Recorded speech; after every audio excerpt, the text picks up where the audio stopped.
Hello student, today we have to learn about exercise 4.3 question number 6 of the chapter 4. Here question number 6 is given, if the work done by a force is directly proportional to constant force and constant force as 5 units, and this question is written in a short form. कहने का meaning ये है कि हमने question चूँकि long था इसलिए यहाँ पर पूरा क्वेश्चन न लिख करके शार्ट में यहाँ पर डाट दे दिया है और लास्ट पॉइंट लिख दिया है। तो आप अपने बुक से इस क्वेश्चन को कंसिडर कर लीजिएगा, पढ़ लीजिएगा। अब इसको हम सॉल्व करते हैं। इस क्वेश्चन में ये दिया हुआ है कि किसी भी ऑब्जेक्ट पर अगर हम फोर्स अप्लाई करते हैं तो वह जो फोर्स होता है वह वर्क डन और जितना डिस्टेंस ट्रैवल करता है उसके डायरेक्टली प्रोपोर्शनल होता है। यहाँ पर हमने सपोज करें let Y be the work done and X be the distance covered. Y work done कब होगा? जब एक्स डिस्टेंस कवर करेगा।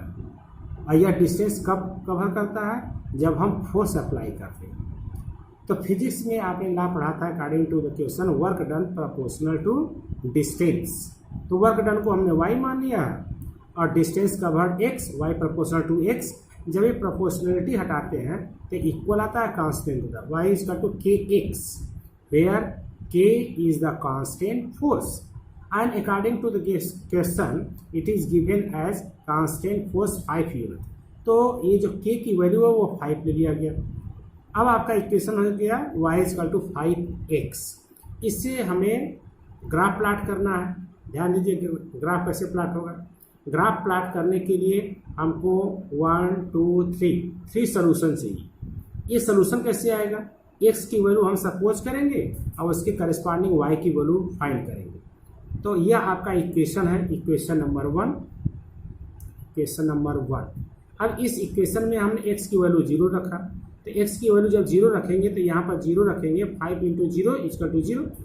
फिर x की वैल्यू 1, x के प्लेस पर 1 रखेंगे तो 5 into 1 equal to 5, 5 into 1 equal to 5। इसी तरह से इसकी वैल्यू 2 तो 5 equal to 10, x equal to -1 तो y इजकल टू -5। अब इसको हमने यहाँ पर टेबल फॉर्म में लिख दिया है। x0 y0 0 0, x1 y5 1 5, x2 y10 2 पर 10। इसी तरह से -1 को 1 -5। अब यहाँ पर हमने कोऑर्डिनेट एक्सिस बनाया, x x dash axis, y y dash axis, y y dash axis. अब इसमें इसको हम अगर कोऑर्डिनेट फॉर्म में लिखें तो पहला कोऑर्डिनेट हो जाएगा 0, 0। दूसरा कोऑर्डिनेट क्या होगा? 1, 5। तीसरा कोऑर्डिनेट होगा 2, 10। तो पहला x की वैल्यू है और दूसरा y की वैल्यू है। ये जो आपका ओरिजिन है कट पॉइंट, इसका कोऑर्डिनेट क्या होता है? 0 0। तो एक पॉइंट आपका ये हो गया। दूसरा पॉइंट 1 5, एक्स की वैल्यू ये 1 है।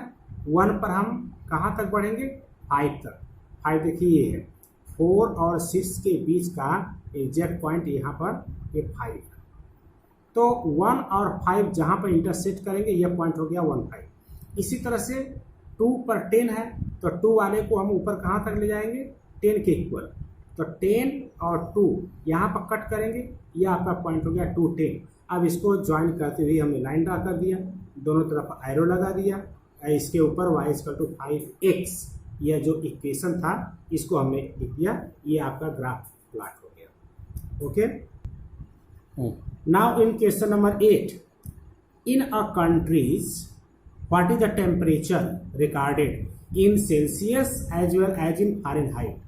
तो जो किसी भी कंट्री या किसी भी प्लेस का जो टेम्परेचर रिकॉर्ड होता है वह सेल्सियस और फ़ारेनहाइट में रिकॉर्ड होता है।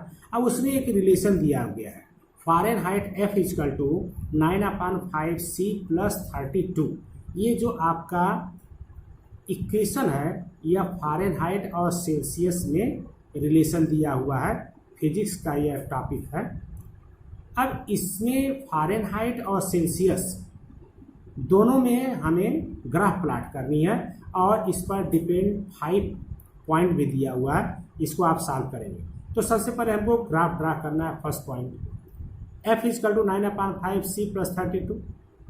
तो इस किसी भी इक्वेशन का ग्राफ ड्रा करने के लिए हमको एट लीस्ट 3 पॉइंट चाहिए, 3 पॉइंट। उसी 3 पॉइंट का सोल्यूशन भी करते हैं। अब यहाँ पर हम c को सपोज करेंगे और उसके करस्पॉन्डिंग y की वैल्यू निकालेंगे। तो c की वैल्यू हमने क्या लिया, -5। तो यहाँ पर जो c है इसके जगह पर -5 रख दिया। f equal to 9/5 into -5 plus 32। 5 1 जा 5 कट हो गया, -1 और 9, -9 प्लस 32 सब्ट्रैक्ट करेंगे तो 23 आएगा। कहने का मीनिंग क्या है कि c की वैल्यू -5 तो f की वैल्यू 23। देखिए इसको हमने यहाँ पर टेबल में लिखा है, c की वैल्यू -5, f की वैल्यू 23। इसी तरह से c की वैल्यू हमने -10 सपोज किया, तो जहाँ पर c है वहाँ पर -10 रखा। f equal to 9/5 multiply -10 plus 32। 5 1 जा 5, 5 2 जा तो -2, 9 इंटू -2 -18 प्लस 32, -18 प्लस 32 तो सब्ट्रैक्ट करेंगे तो 14 आ जाएगा। तो इस तरह से सेकेंड कोऑर्डिनेट आपका हो जाएगा, सेकेंड सोल्यूशन -10 पर 14। अभी देखिए इसको टेबल में हमने लिखा -10 पर 14। इसी तरह से c की वैल्यू -15 अगर हम लेकर सॉल्व करेंगे तो f की वैल्यू 5 आ जाएगी। फिर c की वैल्यू 0 हमने लिया, तो c के प्लेस पर जब 0 रखेंगे तो यह पूरा 0 हो जाएगा। बचा क्या आपका 32। एक और पॉइंट हम ले रहे हैं, f की वैल्यू -40। तो जहाँ पर f, यहाँ पर देख रहे हैं f है, इस f के प्लेस पर हमने क्या लिखा -40। तो 9/5 इंटू c प्लस 32। तो इसको सॉल्व करेंगे तो -40 तो इस साइड में है, 32 को इधर ट्रांसफर करेंगे तो -32 हो जाएगा। तो -40 -32 इजकल टू 9/5 इंटू सी। अब इसको ऐड कर देंगे, दोनों सेम साइन में, तो -72 ये अपान में जो 5 है यहाँ पर इंटू हो जाएगा। तो -72 इंटू 5/9, ये 9/9 रह जाएगा। इसको सॉल्व करेंगे, 9 8 जा 72 तो -8 इंटू 5 तो -40 हो गया। तो c की वैल्यू -40। ये हम देख रहे हैं क्वेश्चन में दिया हुआ थर्ड पार्ट में कि अगर f की वैल्यू -40 है तो c की वैल्यू भी -40 हो रही है। मतलब ऐसा टेम्परेचर जो कि दोनों में सेम वैल्यू रखता है। हाँ, तो हम बता रहे थे कि c की वैल्यू -40 तो फ़ारेनहाइट f की वैल्यू भी -40। तो ये ऐसा टेम्परेचर है जो कि दोनों के लिए सेम है। आपके क्वेश्चन में पूछा हुआ है, शायद थर्ड या फोर्थ पार्ट है, कि वह कौन सा टेम्परेचर जिसमें फ़ारेनहाइट और सेल्सियस दोनों इक्वल होता है, तो -40। अब इसको हमें 3 जो सोल्यूशन हमने लिखा है, 4 सोल्यूशन लिखा है, इसको हम ग्राफ पर प्लॉट करेंगे। तो ध्यान दीजिए 10 का हमने यहाँ पर इंटरवल लिया है सभी डायरेक्शन में, 10 20 30 40। इसी तरह से ऊपर 10 20 30 40, -10 -20 -30 -40, 1 2 3 न लेकर के 10 20 40 30 ऐसे लिया गया है, क्योंकि यहाँ पे जो नंबर्स हैं वह 10 के डिजिट में है या उसका हाफ है। अब ध्यान दीजिए पहला क्या है, -5 पर 23। सेंटीग्रेड को x एक्सिस पर दिखाया गया। इस x एक्सिस पर हम c-5 लेंगे। देखिए ये 0 है, ये -10 है, तो बीच का पॉइंट ये जो है -5 होगा। अब इस -5 पर हम ऊपर फ़ारेनहाइट पे चलेंगे, कहाँ तक जाएंगे 23 का मतलब 20 और 25 के थोड़ा पहले होगा। तो ये 25 है, इसके थोड़ा सा पहले ये 23 होगा। तो ये जो कट पॉइंट है -5 पर 23। दूसरा कोऑर्डिनेट है -10 पर 14।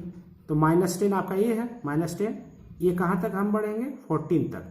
तो 15 से जरा सा नीचे होगा, 10 और 20 के बीच में यहाँ पर 15 आएगा, 15 से थोड़ा सा नीचे 14, ये हो गया -10 पर 14। इसी तरह से -15 पर 5, तो c मतलब सेंटीग्रेड -15 हमको चाहिए, तो -10 और -20 के बीच में ये -15 है। और इसको हम ऊपर फ़ारेनहाइट में कहाँ तक लेंगे 5 तक। तो ये देखिए आपका 5 है, 0 और 10 के बीच में ये आपका 5 है। तो इस तरह से -15 पर 5, 3 पॉइंट मिल गया। एक और पॉइंट है -40 पर 40। तो -40 देखिए x का ये है, x या डिग्री c का है, अब इसको नीचे हम कहाँ तक आएंगे, y के -40 तक आएंगे। ये पॉइंट हो गया -40.1।